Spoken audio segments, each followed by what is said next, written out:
שמי אורית שרון, אני מביעה את החוויות שלי והתובנות שלי בציור, והחוויה והתובנה בעצם הגדולה ביותר שלי היא שערבות הדדית בינינו בני האדם על העולם הזה תביא לעולם הרבה יותר טוב. אני מיטל אשכנזי, ציירת מתל אביב, אני מצטרפת לאומנים מערבות הדדית.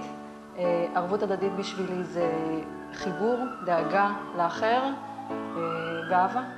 אוי, קשה לי. אוי, כמה אני אוהב אותו. אתם אוהבים אותו? בואו תעזרו לי. קצת קשה לי לבד. חייבים ערבות הדדית.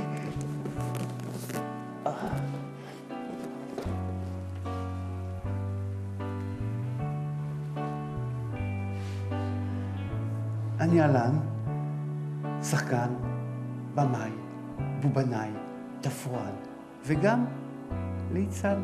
אני קוז'ו, גם אני אומן, ואני מה זה אוהב את המפעיל שלי, והגעתי למסקנה שרק ביחד אפשר. אני אדווה אוריון, בת 17, ציירת מלהבים, ואני מאמינה ברעיון הערבות ההדדית. אני גיל, אני מוזיקאי. אני פועל למען ערבות, כי מוזיקה עושים ביחד או לא עושים בכלל. ואחד הדברים שאני למדתי בחיים, שאני לא יכול שום דבר בעולם הזה לעשות לבד, בטח שלא בתחום הזה, שנקרא מוזיקה. אתם רואים, אני מוקף פה המון חברים, המון אנשים, ובלעדיהם לא הייתי יכול לעשות שום דבר, פשוט הייתי משתעמם. אני כשחקן יכול להגיד פשוט. במשחק, בתיאטרון,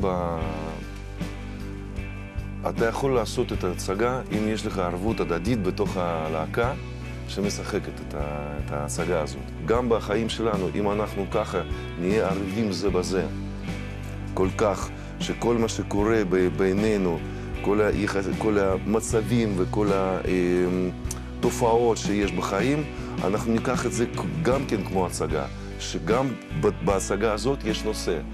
והנושא הזה אנחנו צריכים גם לגלות, וזה קורה רק בזה שאנחנו מרגישים בחיים שלנו, כמו בהצגה, אותו אני אומר, הערבות הזאת שנותנת אפשרות לגלות מה קורה בינינו באמת, ולהיות בטוח בחיים האלה, בהצגה הזאת שנקראת חיים שלנו.